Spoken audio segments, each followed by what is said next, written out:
ओम नमः शिवाय। मनुष्यों ने जीवन में अपने आध्यात्मिक ऊर्जा का स्तर किस तरह से बढ़ाना चाहिए? क्या मनुष्य अपने आध्यात्मिक ऊर्जा का स्तर बढ़ा सकता है?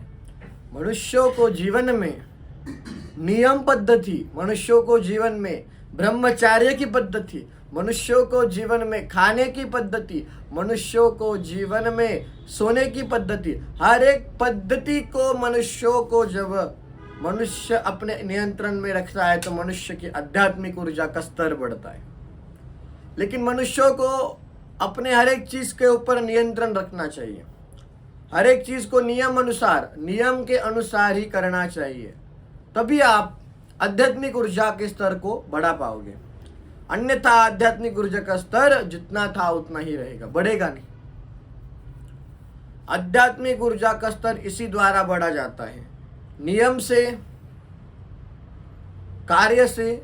जो नियम बनाया है उसको कार्य में परिवर्तित करो, उसको अपने जीवन में लाओ। जब वो कर पाओगे तो आध्यात्मिक स्तर को बढ़ा लोगे। जैसे बहुत लोग कहते हैं हम तो भगवान की पूजा करते, हम तो अध्यात्म को जानते हैं, हम तो अध्यात्म को मानते हैं, लेकिन तुम नियम से नहीं कर रहे हो, तुम उसको समझ नहीं पा रहे हो। उस आध्यात्मिक स्थिति को, उस आध्यात्मिक स्थिरता को तुम समझ नहीं पा रहे हो। जब तुम उस आध्यात्मिक स्थिरता को समझ जाओगे, तुम्हारे लिए काफी आसान होगा आध्यात्मिक ऊर्जा को बढ़ाना। आध्यात्मिक ऊर्जा एक ऐसी ऊर्जा है जिसको ना तो कोई बना सकता है ना कोई खत्म कर सकता है। वो बस कहीं पर भी उत्पन्न हो जाती है, हर जगह वो है, लेकिन वो कहीं पर भी अपना ये दिखाती है कि उसके अंदर क्या क्या है। काफी लोग इस चीज को लेकर चर्चा करते हैं, काफी लोग इस चीज को लेकर सोचते हैं, काफी लोग दुनियादारी यहाँ वहाँ बहुत कुछ करते हैं, लेकिन वो जान नहीं पाते, क्योंकि आध्यात्मिक ऊर्जा को जानना किसी सामान्य मनुष्य के तत्व में नहीं आता है।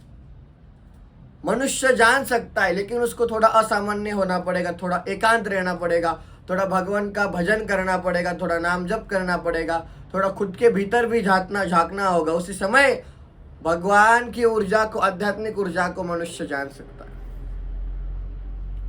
अब आध्यात्मिक ऊर्जा जब एक कोई मनुष्य प्राप्त कर लेता है तो वो मनुष्य नहीं रहता है, वो ईश्वर तत्व का मनुष्य बन जाता है, जिसके अंदर ईश्वर तत्व का बोध हो जाता है, जिसको ईश्वर तत्व की प्राप्ति हो जाती है।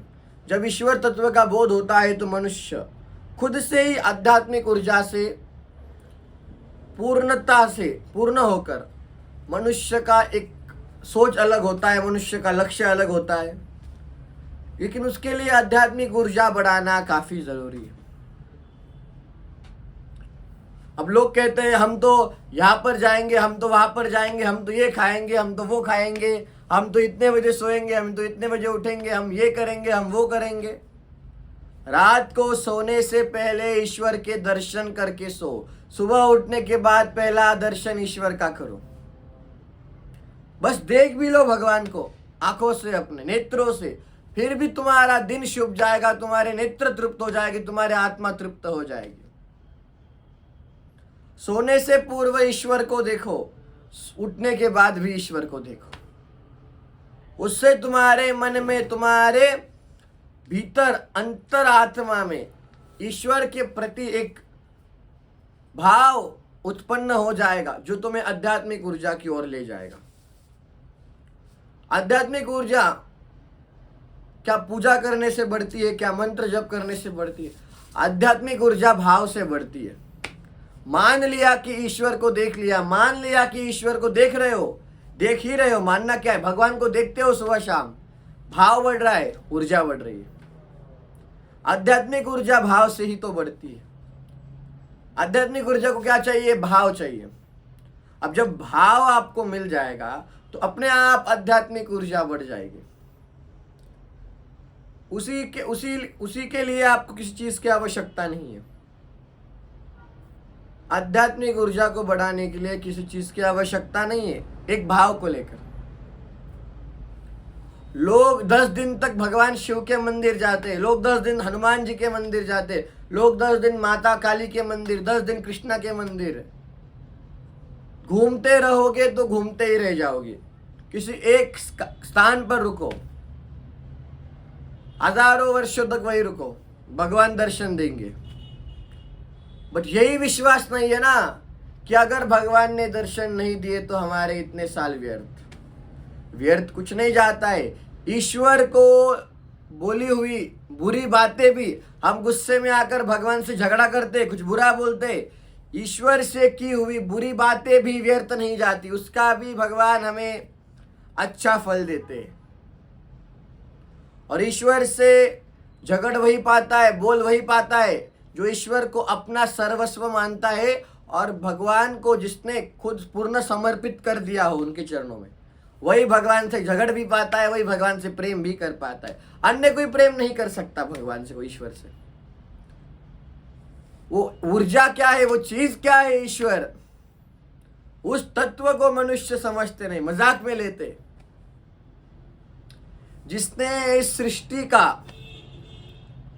सृष्टि में एक जीव के समान हो छोटे से तुम, इस सृष्टि का जो निर्माण और सृजन कर सकता है, क्या वो तुम्हारे बोलने पर दुखी थोड़ी होगा?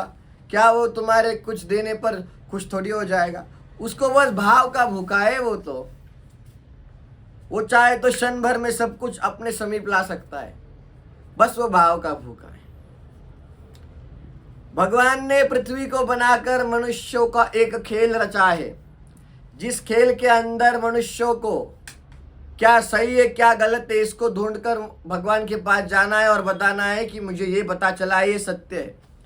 परीक्षा में पास होते हो तो ईश्वर तत्व की प्राप्ति हो जाती है, अथवा वापस परीक्षा में बिठा देते, यानी पृथ्वी पर जन्म होता है, वापस आपकी यात्रा शुरू, आध्यात्मिक यात्रा शुरू, जीवन सांसारिक यात्रा शुरू। ऐसे करते करते करते करते कितने जन्म लोगे? आज तक कितने जन्म लिए होगे तुमने? अब लोग कहते हैं कि महाराज जी अगर हम जन्म ना ले तो क्या करें? अरे जन्म भी लोगे तो ईश्वर की सेवा में दो, और ना भी लोगे तो भी ईश्वर के पास रहो। इससे बड़ा और कोई तत्व नहीं है, इससे बड़ा कोई ईश्वर तत्व नहीं है। लोग कहते हैं कि हमें भगवान के मंदिर जाने से कभी कभी डर लगता है कि भगवान शिक्षा ना दे दे। वही डर यदि प्रेम में परिवर्तित हो जाए ना, तो बस आप समझ लेना कि आपको कोई नहीं रोक सकता। जैसे आप शुद्ध भोजन करते हो, शुद्ध आहार करते हो, शरीर उससे शुद्ध होता है, विचार शुद्ध होते, उसी तरह से आप शुद्ध जगह पर जाओ, पवित्र स्थानों पर जाओ, मंदिर में जाओ, तुम्हारा दिन भी पवित्र एवं शुद्ध जाएगा, तुम्हारे कार्य भी सब कार्यों में पवित्रता होगी, सब कार्य सफल होंगे। तुम दिन की शुरुआत ही ऐसे स्थान से कर रहे हो जहां पर अपवित्रता है, तुम्हारा कार्य कैसे सफल होगा? इसलिए लोग सवेरे सवेरे मंदिर में आते हैं, ताकि हमारे हर कार्य से पूर्व, हर अच्छे कार्य से पूर्व हम ईश्वर का दर्शन करें, हम ईश्वर का दर्शन करें। यदि ऐसा कर पाते हो तो फिर समझ लो कि तुम जीवन में नियम, अपने नियम को बढ़ाओगे, अपने नियम के ऊपर काम करो। सुबह उठने के बाद, स्नान करने के बाद, दंड बैठक मारने के बाद मंदिर में आओगे। यदि ऐसा करते हो तो आने वाले समय में तुम्हारी आध्यात्मिक ऊर्जा इतनी स्तर तक चली जाएगी कि तुम कभी सोच भी नहीं सकते हो कि आध्यात्मिक ऊर्जा ऐसी होती है। इस कारण से आध्यात्मिक ऊर्जा का बड़ा होता है, और आध्यात्मिक ऊर्जा को बढ़ाव में हमें मदद करते हैं हमारे ईश्वरीय नियम, यानी हर रोज ईश्वर के धाम में जाना, हर रोज ईश्वर के पास जाना। जो ऊर्जा का स्तोत्र है, जहाँ से सारे जगत को ऊर्जा प्राप्त होती है, उसके पास जाओ, कुछ देर के लिए बैठो, उसको देखो, बात करो उससे और दर्शन करके आ जाओ। फिर देखो तुम्हारे हर काम, हर समस्या समाधान बन जाएगी, हर समस्या का समाधान बन जाएगी, हर विपत्ति संपत्ति बन जाएगी जब तुम ईश्वर के धाम पर जाते हो। लेकिन नियम से करना है। उठने के बाद पहले मंदिर जाओ, जब शाम को कार्य खत्म हो जाते तुम्हारे सारे दिन के, जब स्नान करके ईश्वर के पास आओ फिर ग्रहण करो भोजन। ईश्वर को बताओ धन्यवाद प्रभु ये जीवन देने के लिए, ये दिन देने के लिए, ये अच्छी शुरुआत करने के लिए। यदि ऐसा बोलते हो, ऐसा करते हो, तुम्हारे मन में खुद से भाव जागृत हो जाएगा। ईश्वर तत्व के प्रति मनुष्य का भाव जागृत जब हो जाता है तब ईश्वर की कृपा हम पर हो जाती है और मनुष्य की आध्यात्मिक ऊर्जा का बढ़ाव होने से आपको कोई नहीं रोक सकता। आपका बढ़ाव तो हो जाता है, लेकिन आध्यात्मिक ऊर्जा आने के बाद मनुष्य भटक जाता है। उसके पास बहुत सारी शक्तियों का समागम होता है, वो शक्तियों का दुरुपयोग करता है। उसी कारण से ईश्वर द्वारा उसको फिर से भटका दिया जाता है उसी के शक्तियों में, उसी के जाल में। इसलिए शक्तियां प्राप्त कर कर भी ईश्वर के भजन में जैसे पहले करते थे, जब शक्ति नहीं थी तुम्हारे पास, कुछ नहीं था, जैसे भजन करते थे वैसे ही भजन करते रहो, ताकि तुमको कोई माया जाल में फंसा नहीं सकता या कोई अटका नहीं सकता और तुम्हारा कार्य तो सफल हो ही जाएगा। बस आध्यात्मिक ऊर्जा के स्तर को बढ़ाओ जीवन में और नियम से चलना है। एक बात ही ध्यान रखना है, हम बार बार कह रहे हैं क्योंकि नियम सर्वोपरि है, वो भी आध्यात्मिक नियम। आध्यात्मिक नियम कर पाते हो तो तुम्हारा कार्य अवश्य सफल होगा। लेकिन लोग कहते हैं कि महाराज जी कि हम नियम तो नहीं कर पाते क्योंकि हमें बहुत सारे काम होते हैं। काम तो भगवान को भी है, आपके पास ध्यान देना, आपके कर्म को फल देना। तो क्या भगवान अपने नियम भूल जाते? क्या भगवान जन्म मृत्यु का जो नियम है, जो चक्र है समय अनुसार भूल जाते? क्या भगवान सूर्य आता है चंद्र जाता है, क्या भगवान देरी से आते? भगवान समय पर, भगवान अस्त भी होता है और वापस सूर्योदय भी होता है, चांद भी आते। तो भगवान यदि नियम से कर सकते हैं तो मनुष्य क्यों नहीं कर सकते? क्या फर्क है मनुष्य और भगवान में? वही नियम। अपने नियम को समझ जाओ, आध्यात्मिक स्तर को बढ़ा पाओगे। और जब आध्यात्मिक स्तर बढ़ जाएगा तो आने वाले समय में तुमको कहीं पर जाने की आवश्यकता नहीं, कहीं भ्रमण करने की आवश्यकता नहीं। तुम अपने भीतर ईश्वर को प्राप्त कर चुके होगे और आप मात्र ध्यान में मगन, परम आनंद में आप भजन करते करते ईश्वर तत्व में मिल जाओगे। कुछ दिनों बाद प्राप्त हो जाओगे। मतलब आपको ना तो संसार का दर्द हुआ, ना तो संसार का दुख हुआ। आपको किसी ने कोई तकलीफ नहीं दी या कोई देने के बाद भी आपको तकलीफ नहीं हुई।